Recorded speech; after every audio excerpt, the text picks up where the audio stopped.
형통의 복을 받게 하옵소서. 그리스도를 표대로 하는 승리의 삶이 되게 하옵소서. 믿음의 지체들이 각자의 달란트를 10분 활용하여 헌신과 봉사와 섬김과 찬양을 통해 모든 감사와 찬양과 영광을 오직 하나님께 올려드립니다. 신실하신 성도들이 삶과 행실과 언어에 성도다운 거룩함이 향기를 풍기며 축복받는 삶이 되게 하옵소서. 항상 기뻐하라, 쉬지 말고 기도하라, 범사에 감사하신 예수님의 이름으로 기도합니다. 아멘.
교제하면서 교회 소식 함께 나누는 시간입니다. 우리 샤워인들과 사랑의 인사를 나누도록 하겠습니다.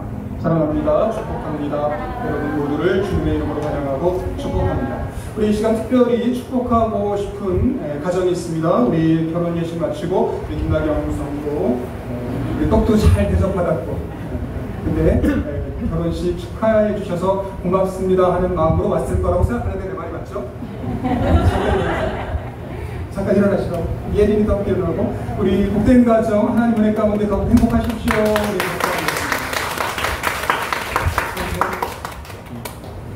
감사합니다.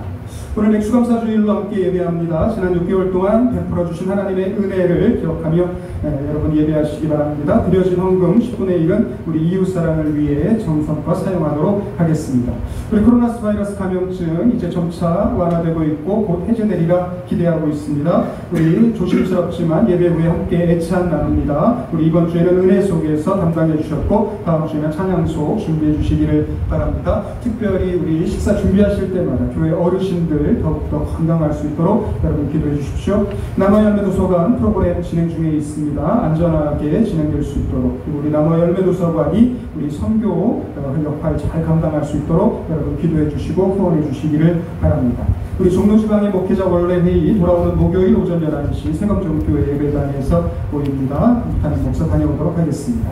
우리 금주의 묵상 말씀은 마태복음 7장 13절과 14절 두 절 말씀 묵상하시면서 여러분 기도하시기를 바랍니다. 오늘 우리에게 주시는 하나님의 말씀 마태복음 7장 1절부터 12절까지 말씀입니다. 마태복음 7장 1절부터 12절까지 말씀을 저 여러분 한 절씩 기록하겠습니다. 마태복음 7장 1절부터 12절까지 말씀 한 절씩 기록합니다. 비판을 받지 아니하려거든 비판하지 말라. 너희가 비판하니 그 비판으로 너희가 비판을 받을 것이요 너희가 헤아리는 그 헤아림으로 너희가 헤아림을 받을 것이다. 어찌하여 형제의 눈 속에 있는 티는 보고 내 눈 속에 있는 들보는 깨닫지 못하느냐? 너희 눈 속에 들보가 있는데 어찌하여 형제에게 말하기를 나로 내 눈 속에 있는 티를 빼라 하라 하겠느냐? 외식하는 자여 먼저 내 눈 속에서 들보를 빼어라. 그 후에야 밝히 보고 형제의 눈 속에 티를 빼리라. 그것을 그에게 주지 말며 너희 진주를 그지 앞에 던지지 말라.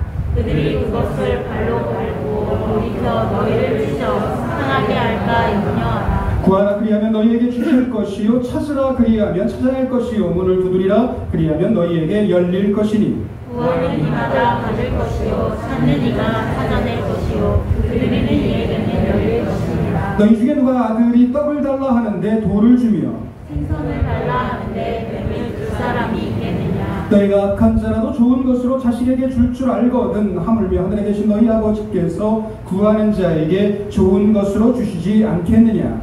그러므로 무엇이든지 남에게 대접받고자 하는 대로 너희도 남을 대접하라. 이것이 율법이요 선지자니라. 아멘. 우리 이 시간에는 찬양하는 이들 찬양으로 하나님께 영광 돌리도록 하겠습니다.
귀한 찬양 감사하고요. 다시 한번 박수하겠습니다. 감사합니다. 허춘 동의보감에서 나온다고 합니다. 그 허춘 동의보감 보면 여러 가지 이야기가 있는데 뭐 외상이라든가 내적인 증상을 확인하는 것, 그리고 세 번째 편이라고 제가 기억하고 있습니다. 잡병편에 보면 책들이 많은데 1번의 용약, 약을 사용함에 있어서 해서 유래했다고 합니다. 통죽 불통, 불통죽 통이라는 말이 있다. 물론 허준이 이 말을 썼을 때는 이게 여기 통한다라고 하는 게 혈이나 그 피나 기운에 관한 거였을 겁니다. 사람의 몸에 피가 잘 통하지 않으면, 기가 잘 통하지 않으면, 그러면 통하지 않으면 아프다라는 거예요. 그리고 잘 통하면 아프지 않다라고 하는 말일 텐데 저는 이 말을 볼 때마다 이렇게 이해를 하고 있습니다. 저는 피나 기가 통하는 것보다 더 중요한 게 뭐냐면 말이 통하는 거라고 생각합니다. 말이 통하면요, 마음이 통할 수 있습니다. 마음이 통할 수 있습니다. 그리고 마음이 통하면 마음과 몸이 다 편할 수 있습니다. 말이 안 통하는 사람하고 있으면요, 마음도 답답하지만 그 마음이 통하지 않기 때문에 몸도 아프게 됩니다. 원하기는 우리 사랑하는 독립국교회 여러분 모두가 말이 통하고 마음이 통하는, 그래서 복된 삶을 사시게 되시기를 주님의 이름으로 기원합니다. 아멘. 오늘 여러분과 그런 말씀 좀 나누려고 싶은데요. 자, 그러면 말이 통한다고 하는 게 도대체 어떤 거냐? 말을 한 대화라고 하는 건요, 혼자 하는 거 아니고 두 사람 이상이 하는 겁니다. 그래서 대화를 할 때는요, 다 잘해야 됩니다. 말을 하는 사람도 잘해야 되고 말을 듣는 사람도 잘해야 됩니다. 말을 하는 사람은요, 분명하게 말해야 됩니다. 정확하게 말해야 돼요. 적당히 이야기하고 간보듯이 이야기하면, 그러면 대화를 잘할 수 없습니다. 듣는 사람도 마찬가지입니다. 저 사람이 지금 무슨 이야기를 하려고 하는가를 잘 들으려고 해야 돼요. 특별히 여러분, 감정이나 기분이 아니라요, 욕구를 전하실 수 있어야 돼요. 그러니까 욕구라고 하는 건 사람들마다 다 누구나 가지고 있는 욕구가 있습니다. 모든 사람은 다 예외 없이 생존 욕구라는 게 있습니다. 살고 싶고요. 안전 욕구라는 것도 있어요. 안전하게 지내고 싶습니다. 불안한 걸 좋아하는 사람 아무도 없습니다. 그리고 생존 욕구와 안정 욕구가 만족이 되면 그 다음에는 인정 욕구라는 것도 있습니다. 무시받으면 안 됩니다. 그저 밥이나 얻어먹고 산다고 되는 거 아니고요. 나를 내 존재 자체로 인정도 해줘야 됩니다. 사랑도 받아야 돼요. 그리고 다른 사람과 교제도 해야 됩니다. 이런 것들은 욕구라고 이야기합니다. 이건 나쁜 게 아닙니다. 누구나 다 가지고 있고 이런 욕구들이 채워져야 우리가 만족하고 행복한 삶을 살 수가 있는데, 대화를 하면서 이런 욕구들이 전해져야 되거든요. 실은 내가 당신과 함께 하면서 이런 욕구들이 채워지지 않아서 내가 어려움이 있다라고 이야기를 하고 그 이야기가 그럴듯하면 고치려고 해야 되는데, 대개는 우리가 이런 욕구들은 얘기하지 않고요. 짜증나, 싫어, 미워, 기분 나빠 이러고 말면, 그러면 도대체 저 사람이 왜 기분이 나쁜지, 왜 마음이 상했는지를 알지 못하고 서로에 대해서 오해를 하게 됩니다. 말씀을 준비하면서 그런 생각해봤거든요. 자, 말하는 사람은 자신의 욕구, 왜 지금 자신의 마음이 상했는지, 그리고 왜 기분이 안 좋은지를 정확하게 이야기해야 된다라고 말씀드렸습니다. 말을 듣는 사람은 지금 말하는 사람이 어떤 욕구가 상했는지, 그리고 왜 마음이 안 좋은지를 헤아리려고 해야 된다고 말씀을 드렸습니다. 둘 다요 이렇게 대답하시면 안 되고요. 자, 말하는 사람과 말 듣는 사람 중에 어느 쪽이 더 중요하게요? 말 듣는 사람. 네? 특별할까요? 하는 사람이 정확하게 얘기해줘야죠 라고 하시는 편이에요? 아니면 아니요, 말하는 사람이 좀 잘 못 얘기해도 듣는 사람이 잘 들으면 문제가 없습니다. 어느 쪽일 것 같아요? 듣는 사람. 네, 듣는 사람. 이미 여러분 경험해 보셨습니다. 이거 어떻게 하실 수 있냐면요, 아이 키워보신 분들은 다 아이가 정확하게 자신의 요구에 대해서 이야기하는 거, 여러분 기억에 몇 살쯤부터 했다고 생각을 하세요? 아니, 배고파 라고 얘기하는 게 몇 살 때부터냐는 거예요. 태어나서 네? 4살. 정확하게 말로 배고파 라고 이야기하려면 뭐 4살? 이 정도 돼야 되는 거 아닙니까? 그 전까지는 그렇게 애가 그런 얘기 못하는데 엄마가 그거 알아요, 몰라요? 알아요. 어떻게 알아요? 사랑이 있으니까 압니다. 관심이 있으니까 압니다. 계속 보니까 알아요. 이게 지금 배가 고파서 우는 건지, 심심해서 우는 건지, 아니면 기저귀를 갈아달라고 우는 건지, 잠이 왔으니까 재워달라고 하는 건지를 얘기하지 않아도 엄마가 압니다. 엄마만 알면 안 되죠. 나가 아빠도 알아야지. 어쨌든 관심이 있으면 압니다. 그런데 마음이 식으면요, 그렇게 마음을 쏟고 싶지가 않아요. 듣고 싶지가 않습니다. 그냥 들리는 대로 판단하려고 합니다. 그러니까 자꾸만 오해가 생겨요. 오늘 말씀이 그런 뜻이라고 여러분 이해하시면 좋겠습니다. 많은 분들이 이 말씀을 오해하시는 것 같아요. 자, 1절 읽어보겠습니다. 시작. 비판을 받지 아니하려거든 비판하지 말라. 그래서 이걸 오해하시는 분들은 누가 잘못한 게 있어도 그거 비판하면 안 된다, 그 넘어가야 된다 라고 이해하시는 분들이 있는데, 그건 예수님의 가르침이 아닙니다. 어떻게 지금 상대방이 잘못하고 있는데 아무런 얘기도 하지 말아야 된다, 이게 좋은 가르침일 수 있겠어요? 지금 예수님 그렇게 하는 게 아니고요. 여기 비판한다라는 말이요, 크리노라고 하는 겁니다. 합니다. 그래서 이게 판단하는 거예요. 근데 뭘 판단하냐면요, 옳고 그름을 판단하는 겁니다. 원래 뜻은 뭐냐면 사전적인 의미는 구별하는 겁니다. 알곡과 쭉정이를 나누듯 구별하는 거예요. 그러니까 예수님께서 비판하지 말아라 라고 이야기했을 때는 뭐냐면 우리가 누군가의 행동을 보면서 판단을 합니다. 뭘 판단해요? 저 행위가 옳은지 그른지를 판단합니다. 그런데 특별히 오늘 비판이라고 할 때는 옳은 평가가 아니라 나쁜 평가예요. 잘못됐다. 상대방에 대해서 어떤 행동을 보고 어떤 말을 보고 아 저건 잘못됐네, 옳지 않네 라고 판단하는 거예요. 근데 이게 왜 문제가 되냐면 이 상대방의 행동이나 태도를 판단할 때 특별히 이 상대방의 태도나 행동이나 말이 잘못됐다라고 판단하는, 옳고 그름을 판단하는 기준이 뭐냐면 자기 자신입니다. 그리고 자기 자신이 기준이 되었을 때 내가 누군가에 대해서 저 사람이 지금 잘못된 일을 하고 있다라고 판단을 합니다. 근데 그게 내 기준이에요. 그건 동시에 무슨 뜻이냐면 나는 그런 사람이 아니라는 겁니다. 나는 그렇지 않은데 저 사람은 지금 저런 잘못을 하고 있구나 라고 생각하는 것. 하나님의 말씀이 기준이 아니라 내 경험, 내 판단, 내 생각을 가지기 기준이 되어서 상대방이 잘못됐다라고 이야기하는 것, 이거 하면 안 된다라고 이야기합니다. 제가 예전에 말씀드렸습니다. 박재현 씨라고 하는 분이 쓴 나는 내 말이 왜 힘들까라고 하는 책에서 이분이 오랫동안 대화, 소통이 안 되는 이유에 관해서 그리고 어떻게 하면 우리가 대화 훈련을 할 수 있는지를 이야기해 줍니다. 근데 거기서 그런 얘기를 해요. 왜 대화를 망치는가? 몇 가지 이유가 있는데 저는 그렇게 생각을 했어요. 첫 번째, 대화가 어그러지기 시작하는 건 먼저 판단하는 겁니다. 주관적인 내 기준을 가지고 상대방의 말이나 행동을 판단하는 거예요.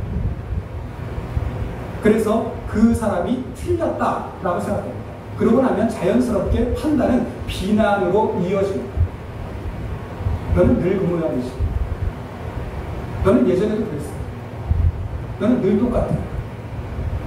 너는 어쩜 그렇게 이기적이니? 이런 식으로 이야기를 하고. 그러면 그 다음에 판단 다음에 자연스럽게 어떻게 이어지냐면요, 사람이기 때문에 그 행동을 고치고 싶어요. 눈에 거슬리니까. 그리고 틀렸다고 생각하거든요. 저거 행동이 잘못됐습니다. 그러니까 어떤 식으로든 고쳐주어야 돼요. 근데 어떻게 고치냐면 수치심을 주어서 고치고 싶습니다. 가장 대표적인 방법이 비교하는 겁니다. 다른 교회 목사는 안 그런다는데 주 목사는 왜 저래? 이런 거예요. 내가 아는 목사님은 안 그런다는데 주 목사는 왜 저래? 이겁니다. 근데 여러분 편하시라고 제가 이렇게 얘기하는 거예요. 우리는 흔히 보통 다른 집 남편은 안 그런다는데 당신은 왜 그래? 이런 거죠. 내가 아는 어떤 아내는 안 그런다는데 너는 왜 그러니? 뭐 이런 거예요. 다른 집 자식들은 안 그런다는데 이런 거. 네. 그리고 상대방이 나보다 약하다 그러면 이제 힘을 통해서, 수치를 통해서 하려고 그걸 알아서 고치라는 거고요. 그 다음에 더 나아가면 이제 내 힘을 발휘해서 고치고 싶습니다. 이걸 강요라고 합니다. 내가 얘기했어. 한 번만 더 배워. 가면 안 돼. 다음엔 말로 안 끝낸다. 이렇게 나가는 거예요. 이러면서 말도 안 되고, 그러면 이걸 듣는 사람이 그냥 내가 이렇게 오늘 수치를 당했고 강요를 당했으니까 고쳐야 되겠다라고 생각하냐? 그렇지 않고요. 저 인간이랑 다시는 말하는 봐라 라고 다시는 얘기 안 한다니까. 어차피 이런 일을 또 겪을 텐데요. 내가 문제가 있어서 이런 얘기를 하면 또 똑같이 이야기할 텐데요. 비교하고 강요하면서 자기만 맞다고 이야기할 터이니 내가 다시는 내 마음에 대해서 당신에게 털어놓지 않겠습니다 라고 생각해서 관계가 엉망이 된다라고 이야기합니다. 지금 산상수훈에 관한 말씀을 여러분들과 계속 나누고 있습니다. 이 시에 여러분들이 기억하실 때가 됐다고 생각합니다. 마태복음 5, 6, 7장 산상설교의 주제가 뭐냐? 하늘나라 가는 길입니다. 어떻게 하면 우리가 하나님 나라에 들어갈 수 있는가? 그래서 마태복음 5장에서는 팔복을 중심으로 우리가 참된 믿음이 어떤 거냐에 대해서 이야기를 합니다. 근데 참된 믿음의 시작이 뭐냐면 가난한 마음이에요. 내 죄를 깨닫는 것, 회개라고 합니다. 그래서 천국의 시작은 회개입니다. 6장은 이 참된 믿음을 어떻게 우리가 유지할 수 있는가? 이게 한 번 내가 믿음을 가졌다고 되는 게 아니고요. 천국 가는 그 날까지 계속해서 우리의 믿음을 지켜야 되는데, 특별히 마태복음 6장은 우리에게 성한 눈이 성해야 된다라고 이야기합니다. 성한 눈이라고 하는 건 뭐냐면 내 눈이 밝아서 날마다 주님을 바라보는 겁니다. 하나님을 주목하며 사는 것, 세상의 것이라든가 다른 사람의 인기나 평판이 아니라 오직 하나님만 주목하며 사는 삶, 그런 삶을 성한 눈이라고 그러고, 이 성한 눈이 있어야 우리의 참된 믿음이 유지된다라고 이야기합니다. 오늘부터 3주에 걸쳐서 참된 믿음을 방해하는 장애물에 관한 말씀을 드리려고 합니다. 마태복음 7장 24절 전까지가 3가지가 나올 거예요. 어떻게 우리의 믿음이 방해받을 수 있는가? 오늘 이 첫 번째 시간입니다. 예수님, 오늘 첫 번째로 우리가 참된 믿음을 지키기 위해서, 우리가 믿음에서 낙오하지 않기 위해서 명심해야 되는데, 첫 번째 주신 교훈이 뭐냐면 비판하지 말아라 라고 하는 거예요. 내 기준을 가지고 함부로 다른 사람에 대해서 판단하거나 평가하지 말라고 하는 겁니다. 너희가 비판을 받지 아니하려거든 이라고 이야기할 때, 여기 비판을 하는 대상은 다른 사람이 아니라 하나님이세요. 하나님에게 비판받지 아니하려면 다른 사람 함부로 비판하면 안 된다는 겁니다. 왜 그렇습니까? 다른 사람에 대해서 섣부른 판단을 하는 사람은 자신이 의롭다고 생각하기 때문에 그렇게 하는 거예요. 나는 틀리지 않았고 나는 옳다라고 하는 생각이 있기 때문에 다른 사람을 그렇게 평가하는 겁니다. 그런데 앞에서 말씀드렸죠. 자, 참된 믿음의 시작 뭐라고 말씀드렸어요?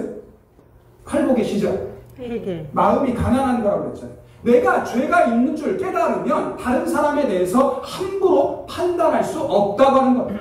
그래서 마태복음 5장 3절 이렇게 시작하잖아요. 심령이 가난한 자가 천국을 얻게 된다라고 하는 겁니다. 자신에 대해서 겸손한 사람, 자신의 죄를 깨닫고 나는 무력하다, 나는 무능하다라고 고백하며 사는 사람, 그렇기 때문에 그 자신의 죄가 깨달아진 사람은 애통합니다. 내 죄가 얼마나 큰지 아니까. 그리고 내가 이렇게 살면 천국에 갈 수 없다는 사실을 알기 때문에 죄책감 때문에 애통하며 살게 됩니다. 그렇게 내 죄에 대해서 깨달았기 때문에 자기 주장을 하지 않습니다. 온유하게 산다는 겁니다.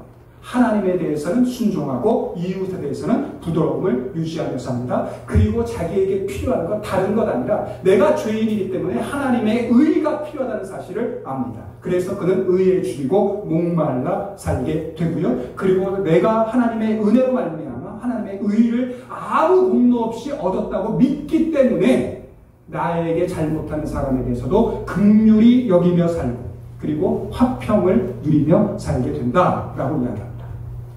자, 그래서 저는 2절을 여러분들에게 이렇게 읽어드리고 싶습니다. 자, 제가 가로 친 건 제가 그냥 넣은 거거든요. 근데 가로까지 다 한번 읽어보겠습니다. 시작. 너희가 다른 사람을 비판하는 그 비판으로 너희가 하나님께 비판을 받을 것이요, 너희가 다른 사람을 헤아리는 그 헤아림으로 너희가 하나님께 헤아림을 받을 것이니라.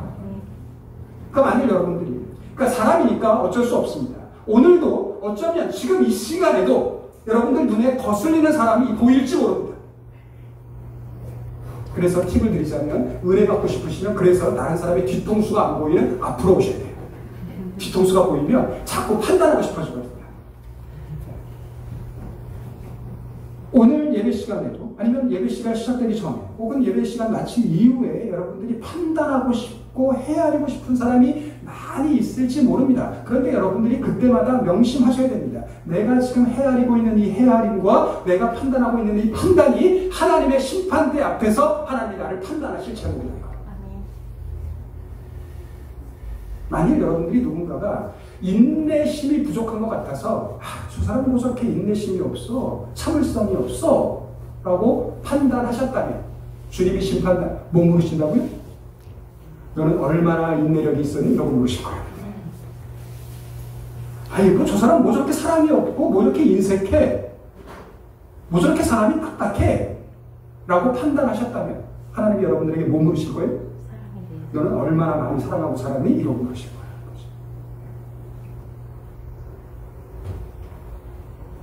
우리가 아무나 판단하는 거 아니고요. 특별히 믿음이 있노라 하는 사람은 3절 말씀 읽어보겠습니다. 시작. 어찌하여 형제의 눈 속에 있는 티는 보고 내 눈 속에 있는 들보는 깨닫지 못하느냐 그랬습니다. 자, 제가 6장에서 말씀드린 것처럼 우리가 믿음을 유지하기 위해서 우리에게 성한 눈이 필요하다고 말씀드렸잖아요. 하나님만 바라보는, 하나님만 주목하는 온전한 눈이 있어야 우리가 믿음 생활을 잘할 수 있다고 말씀드렸습니다. 자, 그런데 어떤 사람의 눈에 형제의 티가 있습니다. 근데 이 티가 먼지 이런 뜻이 아니고요. 잔가지 같은 거예요. 그러니까 티랑은 의미가 조금 다릅니다. 잔가지, 아주 작은 가지가 있습니다. 어쨌든 자, 눈에 잔가지가 이렇게 가리고 있습니다. 그럼 이게 성한 눈인가요? 온전하지 않은 눈인가요? 온전하지 않은 눈입니다. 자, 그러면 온전하지 않으니까 하나님을 잘 볼 수 있나요? 없나요? 없습니다. 그러면 고쳐 주어야 되나요? 어떤 사람이 눈이 성하지 않다니까요. 그래서 잔가지가 있어서 하나님을 제대로 보지 못합니다. 그러면 믿음의 사람이라면 그 사람을 고쳐 주어야 되냐고요. 네? 헷갈려요? 이렇게 고쳐주려고 하는 순간 비판하는 것 같아서? 네? 고쳐주셔야죠. 온전한 눈이 있어야 하나님을 볼 수 있는데 지금 잔가지 때문에 티가 있어서 보지 못하겠습니다. 만일 여러분들이 이 말씀을 듣고는 오늘 비판을 받지 않으려면 비판하면 안 돼. 그러니까 저 사람 눈에 티가 있어도 모른 척 해야지. 이러면 안 되신다니까요. 그런 말씀이 아니라니까요, 지금. 자, 상대의 눈 속에, 형제의 눈 속에 티가 있습니다. 그러면 그거 빼줘야 되나요? 네. 예, 빼줘야 됩니다. 근데 문제는 뭐냐면, 자, 형제의 눈 속에는 티가 있습니다. 잔가지가 있습니다. 근데 내 눈 속에는 뭐가 있어요? 대들보가 있어요. 이게 문제라는 거예요. 그런데 왜 예수님께서 함부로 비판하지 말라고 말씀을 하시냐면, 내 눈 속에 대들보가 있고 다른 사람의 눈에는 티가 있습니다. 그럼 누구 눈이 더 문제예요? 내 눈이 더 문제라는 거예요. 그거 모른 척하라는 얘기가 아니라, 만일 누군가의 흠과 허물이 보였다면 혹시 저 사람 눈에는 지금 티가 있어서 하나님을 잘 보지 못하니까 저런 행동을 하고 있는데 내 눈 앞에는 들보가 있는 건 아닐까? 라고 묵상하셔야 된다는 거예요. 나도 역시 저 사람처럼 눈이 가리워져서 하나님을 못 보고 있는 건 아닐까? 라고 생각해 봐야 된다는 겁니다. 만일 그렇지 않다면, 내 눈 속에 들보가 없다면, 그러면 마땅히 밝은 눈으로 그의 티를 뽑아 주어야죠. 그런데 내가 묵상하는 가운데 내 눈을 들보가 가리고 있다는 걸 깨닫게 되었습니다. 그럼 누구 눈이 더 급해요? 내 눈이 더 급하다는 거예요. 그런데 내가 들보가 있다는 생각은 전혀 못하고 상대방의 눈에 티를 봤으니까 내 눈은 밝은가 봐, 내 눈은 온전한가 봐 라고 생각해서 상대방의 티 뽑아라 라고 이야기하면 그거 옳지 않다는 겁니다. 자, 그리고 나면 그 다음에, 자, 그러면, 자, 내가 지금 들보가 있는 상태인지 아니면 들보를 뺀 상태인지 구별하는 기준이, 구별하는 방법이 그 다음에 나옵니다. 6절 읽어보겠습니다. 시작. 거룩한 것을 배에게 주지 말며 너희 진주를 배지 앞에 던지지 말라. 그들이 그것을 발로 밟고 돌이켜 너희를 찢어 상하게 할까 염려하라. 자, 말씀을 이해하기 위해서, 자, 거룩한 것과 진주는 같은 표현입니다. 그리고 개와 돼지가 같아요. 개와 돼지는 왜 쓰였냐면, 자, 개와 돼지가 진주와 거룩한 것이 귀한 줄 아나요, 모르나요? 몰라요. 그래서 이 개와 돼지와 같다라고 하는 표현을 쓰는 겁니다. 자, 그런데 개와 돼지라고 하는 이 사람들이, 개와 돼지와 같은 사람들이 거룩한 것, 진주를 모릅니다. 자, 거룩한 것과 진주가 뭡니까? 여러분들 그냥 쉽게 생각하시면 돼요. 자, 믿음을 가진 사람입니다. 천국을 얻기를 소망하는 사람입니다. 이런 사람들이, 여러분들이 내가 믿음의 사람으로서 가장 귀하고 가장 거룩하다고 여겨지는 것 뭐예요? 네, 복음, 믿음으로 구원을 받으니까. 그래서 말씀, 복음, 믿음 뭐 이렇게 이해하시면 됩니다. 특별히 저는 말씀이라고 소개해드리고 싶습니다. 자, 들보가 눈에 있는 사람, 그러니까 들보가 있든지 뽑히든지 마음은 딱 하나입니다. 지금 티로 인해 인해서 하나님을 보지 못하는 사람이 눈의 티를 빼고 하나님을 온전히 보면 좋겠다. 성한 눈을 가지고 그 사람이 구원을 얻으면 좋겠다라고 하는 마음은 똑같아요. 만일 형제가 눈에 티가 있는데 그건 지가 알아서 할 일이지, 지가 때가 되면 뽑겠지, 지가 아프면 뽑겠지 라고 생각한다면 그건 믿음의 사람이 아닙니다. 그러니까 어떤 식으로든지 그 눈에 티를 뽑으려고 해야 돼요. 문제는 들보 있는 사람은, 눈에 들보가 가려진 사람은 어떻게 그를 고치려고 하냐면 거룩한 것과 진주를 던집니다. 무슨 뜻이에요? 말씀을 그에게 던진다는 거예요. 나쁜 일인가요? 네? 내가 말씀으로 흠이 있는 사람을 고치려고 한다고 이게 잘못된 일이에요? 아니에요. 근데 문제는 뭐냐면 지금 내 말을 듣는 사람이 말의 가치를 알아요, 몰라요? 몰라요. 이게 문제예요. 이게 만일 그 사람이 개와 돼지가 아니라면 이 방법이 저는 성경적이라고 믿습니다. 근데 문제는 말씀은 귀합니다. 진주와 같다니까요. 근데 문제는 뭐냐면 지금 이 말을 듣는 사람이 이게 귀한 줄을 몰라요. 이 말을 듣는 사람이 이게 정말 나에게 소중한 거라는 사실을 모른다고. 자, 모를 뿐만 아니라 거룩한 것을, 진주를 그에게 던졌습니다. 그랬더니 어떻게? 밟는 것뿐만 아니라 그 다음에 어떻게? 돌이켜서 누구를 지켜 상하게? 말씀을 준 나를. 그러니까 이제 이렇게 하면 서운하고 섭섭해요. 어떻게 네가 나한테 이럴 수 있어? 내가 너를 위해서 말씀도 전했는데 어떻게 네가 나한테 이렇게? 자, 그런데 이게 눈에 들보가 있는 사람, 상대방의 수준이나 상대방의 형편은 전혀 고려하지 않았어요. 그리고는 당연히 자기 생각을 가지고 말씀을 던졌으니까 마땅히 그 말씀에 응답을 해야 된다고 생각을 하는 겁니다. 그 사람의 수준이 개와 돼지와 같다는 생각은 안 합니다. 이건 역시 교만이에요. 내가 그 사람의 상태에 대해서는 전혀 고민하지 않고 그냥 말씀만 전하면 그만이지 라고 여기는 마음.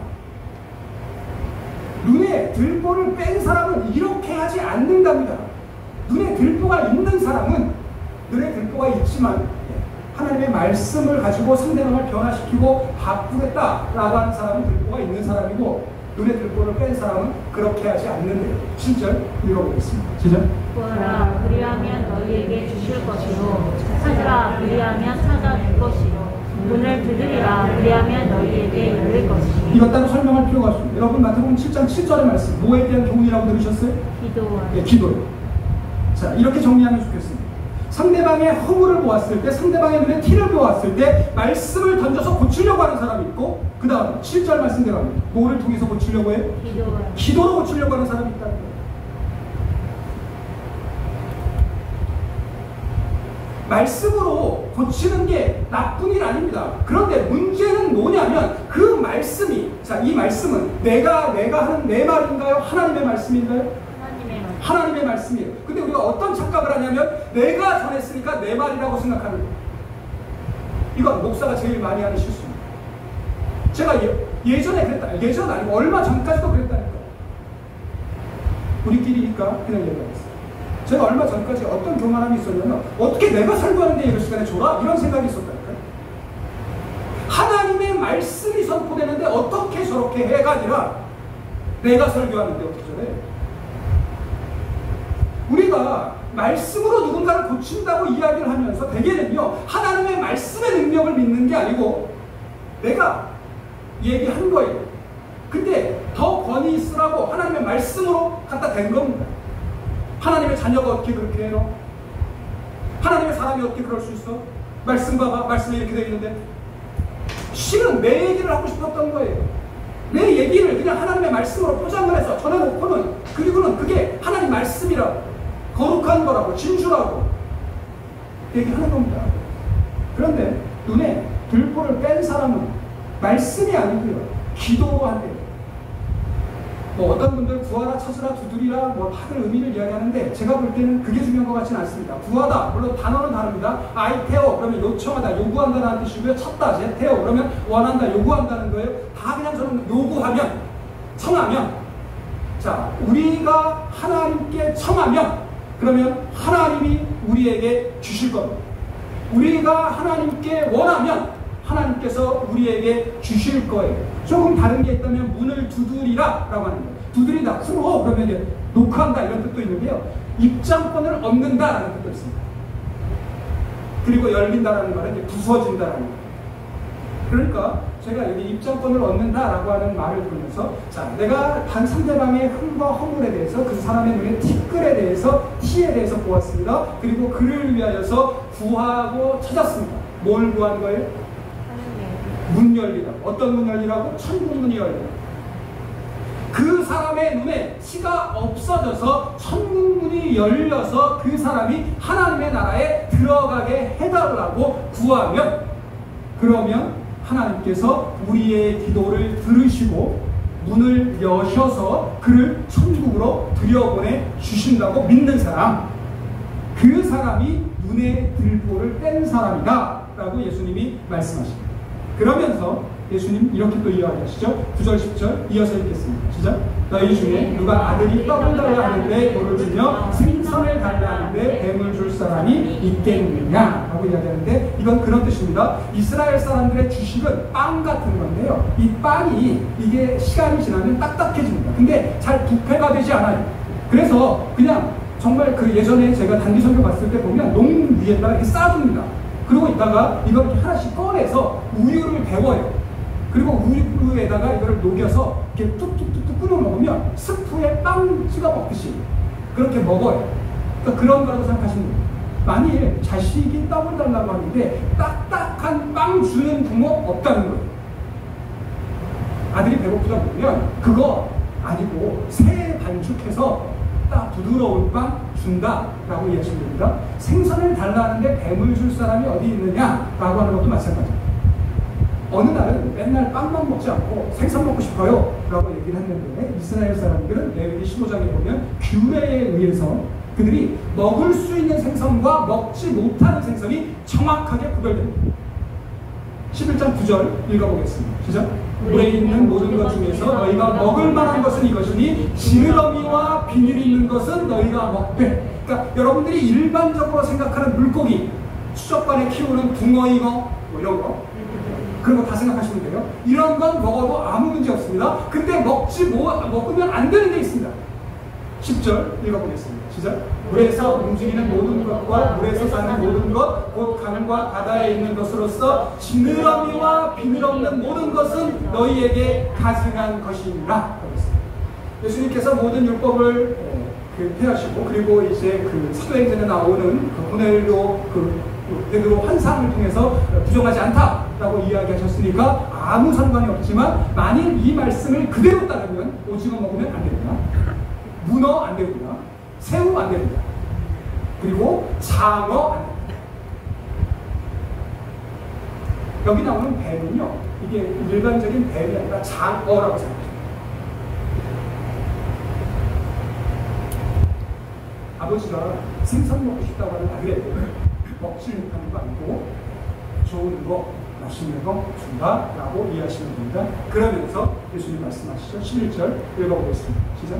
너희가 악한 자라도 좋은 것으로 자식에게 줄 줄 알거든 하물며 하늘에 계신 너희 아버지께서 구하는 자에게 좋은 것으로 주시지 않겠느냐. 떡을 달라고 할 때 딱딱한 빵 주는 아버지 없고 부드러운 빵 주고, 생선 달라고 할 때 먹지도 못하는 장어 주는 아버지 없고 좋은 생선 주는 것처럼 우리가 하나님 앞에 허물이 있고 눈에 티가 있어서 낙오될 것 같은 형제를 위해 기도하면 하나님께서 그 영혼을 위하여 좋은 것을 주신대요. 근데 이건 해석의 여지가 없습니다. 왜냐하면 다른 본문에서 예수님이 이 좋은 게 무엇인지를 정확하게 일러주셨습니다. 누가복음 11장 13절 읽겠습니다. 시작. 너희가 악할지라도 좋은 것을 자식에게 줄 줄 알거든 하물며 너희 하늘 아버지께서 구하는 자에게 성령을 주시지 않겠느냐 하시니라. 그러니까 좋은 건 뭐예요? 성령입니다. 자, 지금 우리가 이 기도에 관한 교훈이 왜 나왔냐면 어떤 사람이 온전한 눈이 없어서 눈이 성하지 않아서 하나님을 바르게 보지 못했기 때문입니다. 자, 그 사람을 고치는 것 내 말이 아닙니다. 누가 고치세요? 성령이 고치세요. 성령이 역사도 하기 위해서 우리가 뭐 해야 된다고요? 기도해야 된다. 오늘 예수님이 우리에게 일러주시는 교훈은 여기 있습니다. 비판받지 않아야 되니까 상대방이 잘못했을 때 적당히 넘어가라는 말씀도 아니고, 나의 눈에 들보가 있으니까 그 들보 빼기 전까지는 그냥 넘어가라 말씀 아니고, 누군가를 보고 그 사람을 고치고 싶어졌다면 내 말 아니고 성령의 역사도 하시라는 거예요. 그게 겸손한 사람이라는 거예요. 그게 자신의 죄를 깨달은 사람이라는 거예요. 나도 역시 부족한 사람인데 내 말 아니라 성령으로 말미암아 그가 고침을 받게 된다는 거예요. 자, 그러면 왜 성령이 역사해야만 우리가 고침을 받고 하늘나라를 얻게 됩니까? 갈라디아서 5장 16절 17절을 이어서 읽겠습니다. 시작. 내가 이르노니 너희는 성경을 따라 행하라. 그리하면 육체의 욕심을 이루지 아니하리라. 육체의 소욕은 성령을 거스르고 성령은 육체를 거스르나니 이 둘이 서로 대적함으로 너희가 원하는 것을 하지 못하게 하려 함이니라. 왜 우리가 믿음의 길에서 낙오합니까? 왜 우리가 천국 가지 못합니까? 우리 소욕이 원하는 대로 살기 때문에, 내 육신이 원하는 대로 살기 때문에 우리가 믿음의 길에서 낙오합니다. 그런데 우리가 우리의 욕심대로, 우리의 욕구대로 살지 못하도록 우리를 인도하시는 분이 계시니 그분이 누구예요? 성령님이랍니다. 내가 뭘 많이 알기 때문에 구원의 길에서 나가지 않는 게 아닙니다. 오직 성령님을 따라서 성령의 인도하심을 따라 살 때, 그때 저와 여러분이 믿음의 길을 잘 갈 수 있고 믿음을 유지할 수 있고 마침내 우리에게 주시기로 약속하신 천국을 얻게 될 줄로 믿습니다. 자, 그러면 성령을 따라 산다고 하는 것이 어떤 일이냐? 많이 말씀드릴 수 있는 거예요. 12절. 이게 성령이 원하시는 삶이고 성령의 인도하심을 따라 사는 삶이에요. 12절 읽어보겠습니다. 시작. 그럼 무엇이든지 남에게 대접을 받고자 하는 대로 너희도 남을 대접하라. 이것이 율법이요 선지자니라. 율법이요 선지자라고 하는 표현은 구약 성경, 그러니까 모든 성경의 가르침이다 라는 뜻입니다. 성경이 우리에게 일러주는 것, 이게 뭐냐면 무엇이든지 남에게 대접을 받고자 하는 대로 너희도 남을 대접하라. 이 말씀을 예수님이 다른 본문에서는 이렇게 말씀하셨습니다. 마태복음 24장 37절부터 40절까지 이어서 읽겠습니다. 시작. 예수께서 이르시되 내 마음을 다하고 목숨을 다하고 뜻을 다하여 주 너의 하나님을 사랑하라 하셨으니 이것이 줄곧 첫째 되는 계명이요 둘째도 그와 같으니 내 이웃을 내 자신같이 사랑하라 하셨으니 이것이 이 두 계명이 온 율법과 선지자의 강령이니라. 자, 그래서 저는 여러분들에게 이렇게 설명해 드리고 싶습니다. 무엇이든지 남에게 대접을 받고자 하는데도 너희도 남을 대접하라. 이게 무슨 뜻입니까? 하나님을 사랑하듯 이웃을 사랑하는 거예요. 사랑이라고 하는 게 뭐냐? 상대방이 나에게 해주기 원하는 걸 내가 먼저 해주는 거. 이게 사랑이라고. 네가 나에게 이렇게 하면 내가 너한테 이렇게 할 거야는 거래를 하는 거고요. 상대방이 나에게 그렇게 하지 않았습니다. 그런데 내가 그렇게 대접을 받기를 원합니다. 내 주위에 있는 사람이 나를 존중해 주었으면 좋겠어요. 내가 하는 말을 귀 기울여 들어줬으면 좋겠습니다. 그러면 우리가 누군가를 사랑한다면, 내가 그걸 원한다면 좀 답답한 일이 있어도 상대방 말 끝날 때까지 끊지 않는 거. 됐고 하지 말고, 됐어 말고, 누군가가 내 얘기를 좀 끝까지 들어주고 내 마음을 알아주기를 원한다면, 그리고 여러분들은 어떠신지 모르겠지만 저는 워밍업이 필요한 사람이거든요. 내 마음을 이야기하기 전까지 좀 정리가 돼야 되거든요. 그러면 그 예언하는 시간 기다려줄 수 있어야 됩니다. 근데 마음이 없는 거야. 바쁜데 뭐 하는 거야? 빨리빨리 얘기해. 그래서 어쩌라고? 이렇게 하지 말고 상대방이 나에게 해주길 원하는데 그렇게 해주는 거야. 상대방이 나에게 관심을 갖고 내 안부를 묻고 내 상태에 대해서 물어주기를 원한다면 그러면 먼저 물어주고, 상대방이 나에게 전화해 주었으면 하는 마음이 있으면 언제까지 전화 안 하나 내가 두고 보겠다 하지 말고 내가 먼저 전화해서 잘 지내냐고 물어보고, 그렇게 하는 게 그게 사랑이에요. 그렇게 할 수 있도록 우리를 이끄시는 분이 성령님이십니다. 오늘 예수님이 저에게 이끌어주시는 교훈은 분명합니다. 왜 우리가 성령의 은혜를 구하기 위하여 기도해야 됩니까? 오직 성령만이 우리를 변화시키고 오직 성령만이 우리를 하나님께로 온전히 이끄시기 때문인 줄로 믿습니다. 내 말이나 내 지식이나 내 권위가 절대 상대방을 바꾸지 못합니다. 만일 그렇게 생각하신다면 계속해서 상처받으실 때 나를 무시했다고 생각했어요. 내가 남편인데 내 말을 무시했다. 내가 부모인데 나를 무시했다. 내가 어른인데 내 말을 무시했다. 믿음의 눈으로 상대방을 고쳐야 되겠다라고 생각했습니다.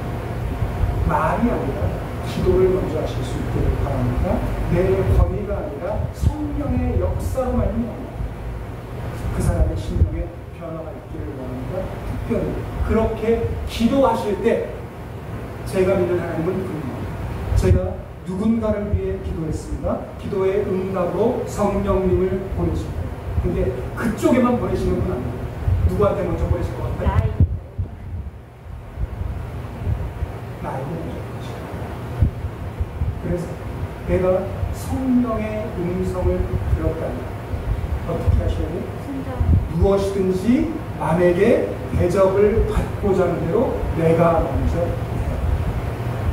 그게 온전한 믿음을 지키는 방법입니다.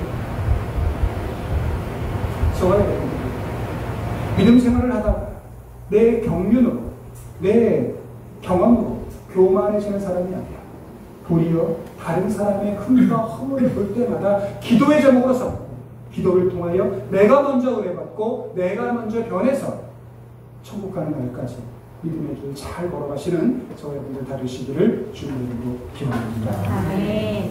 찬송가 213장 보시면서 준비하신 내용을 공유하겠습니다.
은혜가 풍성하신 하나님, 코로나 감염병으로 인하여 온 세상이 어수선하고 하나님 참으로 어려운 시절이었지만 주님의 은혜로 오늘까지 이루고 여기까지 이르게 하셨으니 감사합니다. 하나님, 우리가 우리의 힘이나 능력이나 우리의 노력이나 수고로 사는 인생 아니고 오직 하나님의 은혜로 말미암아 사는 인생인 줄로 깨닫고 우리가 이 땅을 사는 동안에 날마다 하나님의 은혜를 기대하며 하나님 기도하는 믿음의 사람들 되게 하여 주시옵소서. 많은 사람들 가운데 먼저 우리를 구원하여 주셨사오니 하나님 우리가 우리의 믿음으로 인하여 교만해지지 않도록 우리의 마음을 붙잡아 주시되, 특별히 하나님 우리의 믿음을 방해하는 하나님 다른 사람을 함부로 평가하고 판단하는 교만의 죄를 짓지 않도록 하나님 우리 마음의 겸손함을 허락하여 주시옵소서. 하나님 기도를 통하여 날마다 겸손하게 하나님의 은혜를 구하는 사람들 되게 하시고, 특별히 우리가 기도할 때마다 가장 좋은 성령을 보내주시는 하나님의 은혜로 말미암아 우리가 성령의 인도하심을 따라 살아갈 때에 하나님이 기뻐하시고 하나님이 원하시는 삶을 살아 하나님께 영광 돌려드리는 저희들 모두가 되게 하여 주시옵소서. 하나님 오늘 맥주감사주의를 보내며 우리가 하나님 앞에 물질을 봉헌합니다. 하나님 지금까지 지켜주신 은혜를 기억하며 사는 사람들 되게 하시고, 특별히 11조로 1,000번째로 감사헌금으로 건축헌금으로 성경헌금으로 마음의 소원을 담은 예물을 하나님 앞에 봉헌하였사오니 이 물질이 하나님 원하시는 곳에 하나님 기뻐하시는 곳에 사용되게 하시되, 하나님 우리가 물질뿐 아니라 우리의 시간과 우리의 삶도 하나님 앞에 봉헌하게 하시고 날마다 하나님의 은혜를 찬양하고 하나님께 영광 돌리며 살아가는 저희들 모두가 되기를 소원하오며 모든 말씀 예수님의 이름으로 기도드렸사옵나이다. 아멘. 다같이 자리에 일어나셔서 별단 찬양 날 구원하신 주 감사 찬양하겠습니다.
이제는 우리 주 예수 그리스도의 은혜와 하나님 아버지의 극진하신 사랑하심과 성령님의 강화 감동하심, 죄와 사망 가운데 우리를 버려두지 아니하시고 오직 은혜로 말미암아 우리를 구원하여 주신 하나님의 은혜를 날마다 감사합니다.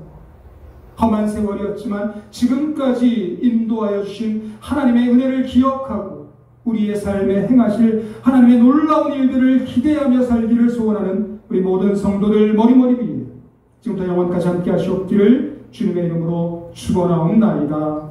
아멘.